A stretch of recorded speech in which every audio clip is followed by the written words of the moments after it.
নমস্কার, আমি আইনজীবী সৌভিক ভট্টাচার্য।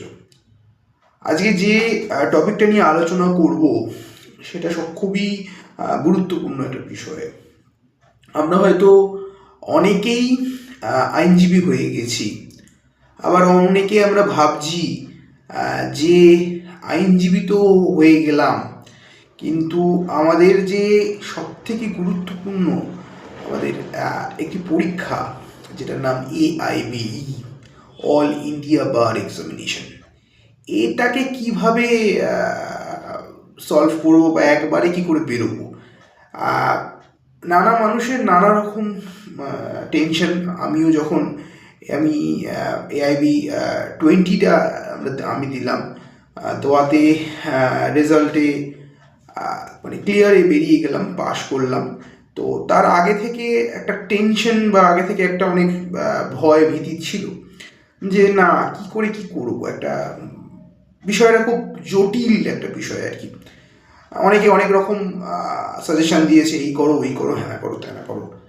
আমি যেটা লক্ষ্য করলাম বা আমি যেটা বুঝলাম পরীক্ষাটা দেওয়ার পর, যে পরীক্ষাটাকে এত ইজিভাবে নেওয়াটা ঠিক নয়। যে কোনো পরীক্ষাই খুব একটা ইজি হয় না, তো AIB খুব একটা ইজি নয়। কি পড়বো, কীরকম পড়বো, কীরকম প্রশ্ন আসবে, কি ধরনের প্রশ্ন আসতে পারে, কতটা দূর আমরা যেতে পারি,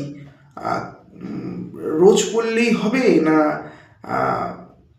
বিভিন্ন প্রশ্ন আমাদের মাথায় ঘুরতো। তো আমি আজকে একটা জিনিস দেখাবো। এটা হচ্ছে আমার কাছে আছে AIBর, আপনারা দেখতে পাচ্ছেন হয়তো এখানে AIBর প্রশ্নপত্র। এরকম একটা প্রশ্নপত্র হয়, সেট হয়, 4টে সেট হয়। Set A, set B, set C, set D। তো আমার ভাগ্যক্রমে বলুন বা যেই ক্রমেই বলুন, সেট A পড়েছিল। তো সেট A পড়াতে এরকম একটা আপনাকে বইয়ের মতন প্রশ্নপত্রটা দেখতে পাচ্ছেন হবে। এখানে রাফ ওয়ার্কের কিছু পিছনে ব্যবস্থা আছে, আপনি ওরা করতে পারেন। এবং বিভিন্নভাবে আপনাকে এটা ভাষাটা আপনাকে সিলেক্ট করতে হবে, কি আপনি ইংরেজিতেই নেবেন নাকি বাংলা বা অন্যান্য সাবজেক্ট, মানে অন্যান্য ভাষায় আপনি ওটাকে